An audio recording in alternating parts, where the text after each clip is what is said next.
Okay, we are live. What is this view? Stop. Sorry, something is going on my, there we go. It was on a different view on my Zoom. All right, let's do it. Today is Tiny Habits Day. I uploaded a couple of files for you in the Healthy for the Holidays topic. If you're on Facebook, just search hashtag HFTH. You'll see the files on there under files. If you're on Mighty Network, you'll see it right in the Healthy for the Holidays topic on Mighty Network, and you'll see the files right in there. So we have tiny habits today. So let me just take you through the progression of what we've done this week so far. On Monday, I talked to you about why habits are so important. Why am I even talking about it? And truly, it's one of the most important things that you'll ever talk about, because all of us are truly just a compilation of all of our habits that we either do or don't do. You can go back to Monday's video and look at that. That would be day 29 video. Day 30, Tuesday's video, I talked about the FOG behavior model. So how behaviors happen. Behavior equals motivation, ability, and prompt. Go to look at Tuesday's video to understand how anything happens. Nothing happens without a prompt, and then the combination of motivation and ability creates the behavior. Yesterday, we talked about, okay, if we're having trouble starting a behavior, we want to understand the design of the behavior and see where it is off. I had you ask the discovery question, which is, what's making this behavior hard to do? And then I told you about the top 5 links in the chain that makes a behavior hard to do: time, money, physical effort, mental effort, and routine. You can watch yesterday's video, which is day 31, Wednesday, day 31, to find out more information about that. Which brings us all to today, which brings us to, okay, if I want to change a behavior, if I want to start a behavior, I know that no behavior happens without motivation, ability, and prompt. I know where I've been falling down on that behavior going through, because I looked at what was making this behavior hard to do. I understand that behaviors make up who I am. So now what do I do? Now enter tiny habits.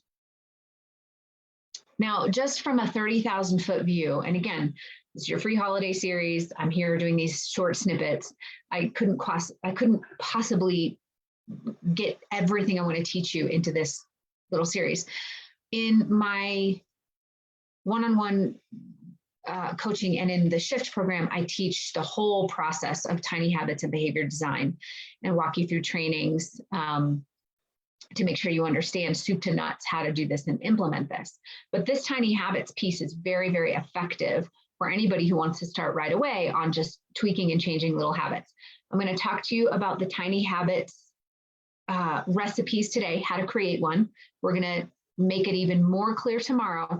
And then, as I have been saying all week, next week, I am going to coach you through those recipes, iterating them, changing them, see if they're sticking, figuring them out together. If you want to be coached by me next week on your specific recipes, send me your email any way that you know how. You can email me, you can drop it in a comment, you can DM me. You guys have been sending them to me all kinds of different ways. As a reminder, if I don't get back to you, it doesn't mean you didn't get in. It's just I would spend all day replying to emails. Okay, that's where we are, right? You with me? We're all there. What is a tiny habit recipe? On your sheet, if you're not looking at your sheet, don't worry about it. You can go back and find it later. But on your sheet, the first, on the sheet that says Tiny Habits, a breakthrough method in creating habits and behavior change, it's called the handout for live presentations. That's for us as practitioners. It says, if you could wave a magic wand and create any habit for yourself, what habit would you wish for? I've been having you think about this as start habits. What do you want to start doing? What do you need to start doing or want to start doing so you can reach your goals, right? And so the question is, if you could wave a magic wand, create any habit for yourself, what would you wish for? Write that down. The next question says FOG behavior model. And I taught this to you on Tuesday. The FOG behavior model is B equals MAP. You have that worksheet also in your files.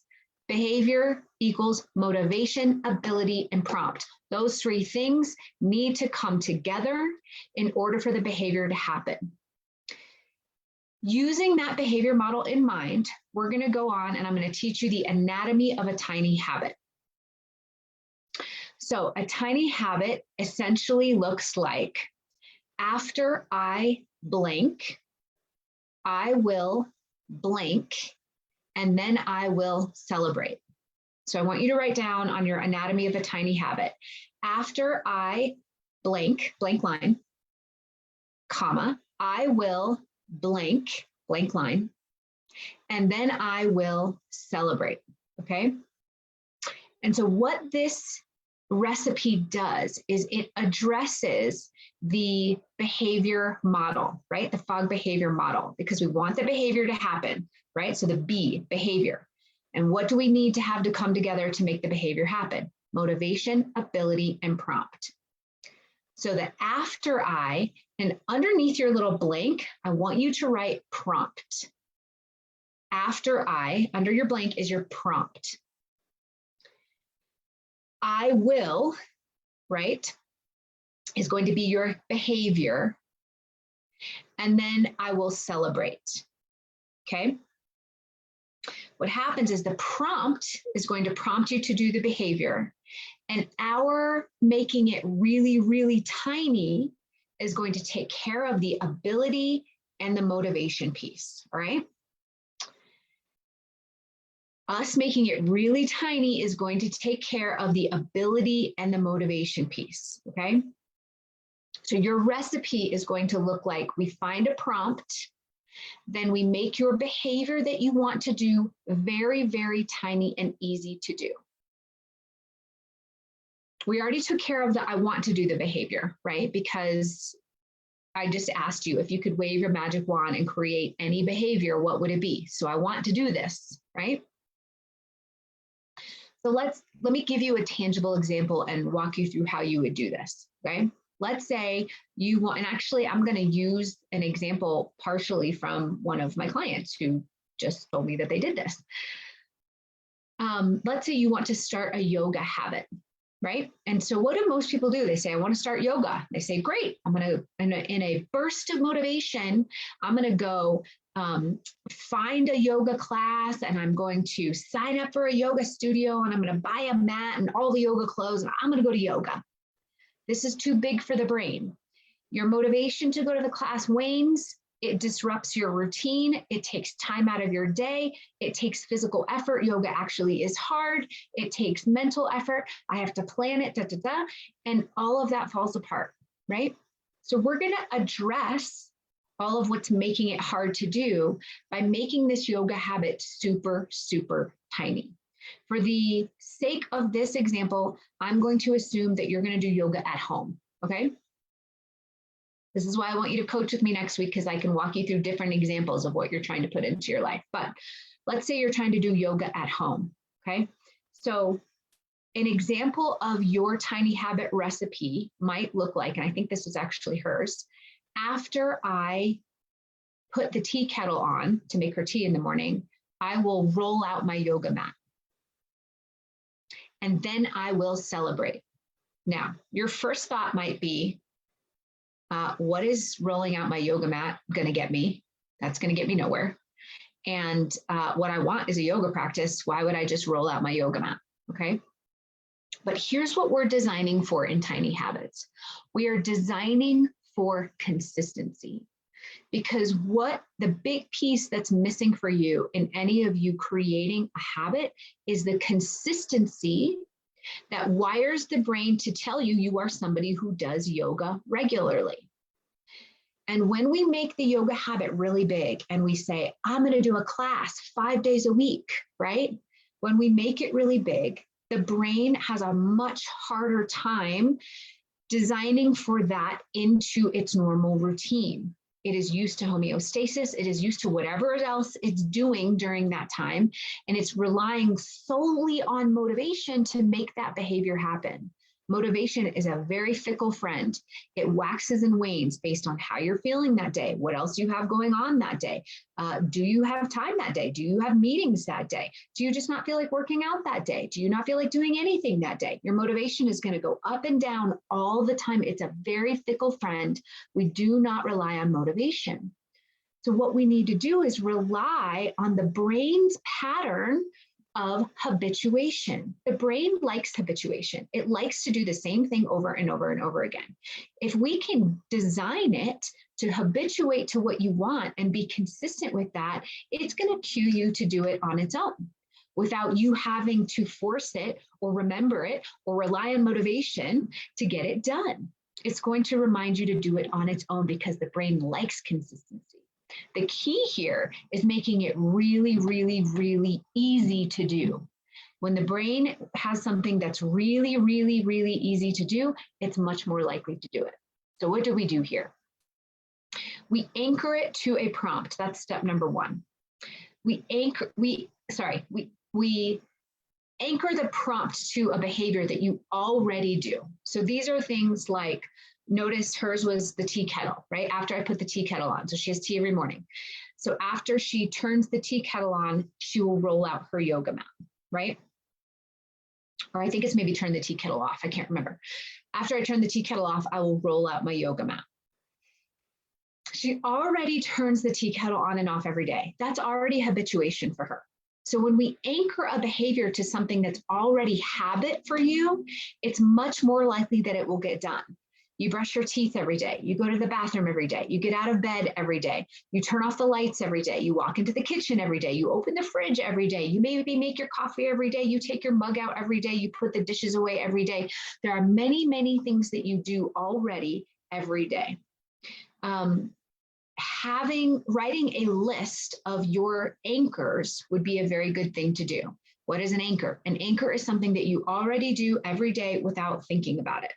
I just named 10 of them, right? Getting out of bed, feet on the floor, turning the lights on, turning the lights off, drinking a glass of water, going to the bathroom, brushing your teeth, okay? Write out a list of anchors. That is the first part of your tiny habit recipe. After I choose an anchor, okay? That's your prompt. That's going to be the prompt to have you do your behavior. Then we want to think about the behavior that you want to do. In this case, it was, she would like to have a yoga practice, right? How can I make, the question for you is, how can I make that really, really tiny? What is something that I can do relating to my yoga practice that will take me 60 seconds or less? Ideally, it's 30 seconds or less, okay? That I could do no matter what. That I could do no matter what. That I could do if I was running out the door. That I could do if I was late. That I could do if I forgot. That I could do if I was sick. That I could do if I had a meeting I had to run to. That I could do if I was chasing after my kids that morning. What is something so tiny and easy to do that no matter what, I can accomplish that task? For her, it was rolling out her yoga mat, okay? The third part of the tiny habit recipe is the celebration. And most people skip this. I'm going to tell you right now, do not skip the celebration. The celebration is where it wires it into your brain. I won't go into the science of it now. It's too much to go into for today, but your brain likes the celebration. It likes when you do something that feels good. So when you celebrate, hey, I rolled out my yoga mat. Good job, Eliza. Pat on the back, or hey, good job, or I did it, or I'm so proud of myself, or I did that thing I said I was going to do. Whatever it is, tiny little celebration wires into your brain that you did it, that it felt good, and the brain will start to run with that and cue you to do it again. Okay? Do not skip celebration. The tiny habit recipe for her looks like, after I turn off the water tea kettle, I will roll out my yoga mat and then I will celebrate. Now, if right about now you are thinking, I'm going to pull up her note here. If you are thinking, that doesn't do anything for me. I'm trying to do a yoga practice. You're having me roll out my yoga mat. That's pointless. what happens is, and I will teach more about this tomorrow, what happens is that these behaviors start to take root into the ground and they anchor and they grow organically. So she said to me,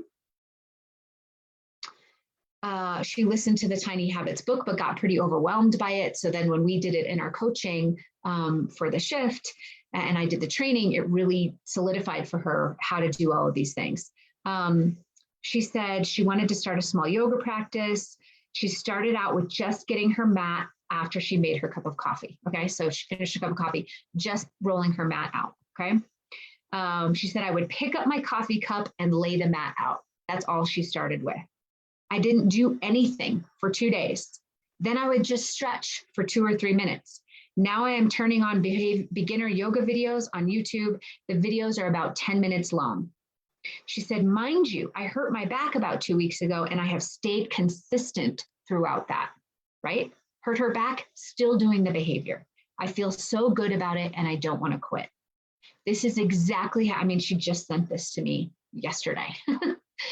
This is exactly how tiny habits work. We are working with the brain chemistry, the way the brain likes to design habits. It's easy to do. She can do it even when she's hurt. And that habit organically grew. When she rolls her mat out and says, great job, you did that. That's all she has to do to complete her tiny habit recipe. If, and this is the other piece that I want to make really clear, if you feel like doing some extra credit, do it. But all you have to do is the bare minimum of your recipe. After I set my cup of coffee down, I roll my mat out and then celebrate. That's it. Then it moved to 2 or 3 minutes of stretching. Then it moved to turning on a beginner's yoga video for 10 minutes. And she's doing it consistently. And she feels so good, she doesn't want to stop. That is the key here, okay? You have to trust me a little bit that these habits start to grow organically once they take root in your brain. Okay, questions for me on this for today? Great. I don't see any comments right now. Let me know if you have any comments or questions real quick before I sign off. I will just remind you, there are two, I don't know why I wore this today, it's like constricting. There are 2 sheets in your files, the Tiny Habits recipes, okay? And the recipe, it's called Tiny Habits recipe cards. You will see after that's your anchor moment, and it tells you an existing routine in your life that will remind you to do the tiny behavior, okay? I will, and it tells you tiny behavior. This is the new habit that you want, but scaled back to be super tiny and easy, okay? Really tiny and easy. Think 30 seconds or less, smaller than you think, right? And then I will celebrate something you do to create a positive feeling inside you in that moment. That's on your Tiny Habits recipe card. Go print those out. You can write your tiny habit recipes on there. For those of you that are doing the coaching with me, the emails that you will get from the coaching will prompt you to put your tiny habit recipes in. And you can first write them on this card here just to figure out which ones you want. Then it'll prompt you to write the tiny habit recipes in, and I will be able to see what your recipes are, and we can tweak them together. Tomorrow, I'm going to give you some fine tuning about this, like how small is small. Where to anchor your habits in that makes sense so they can grow. What do I mean by growing your habits?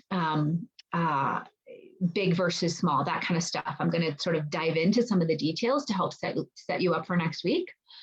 But right now, go look at your tiny habit recipe card. After I prompt, I will tiny behavior, and then I will celebrate. Okay.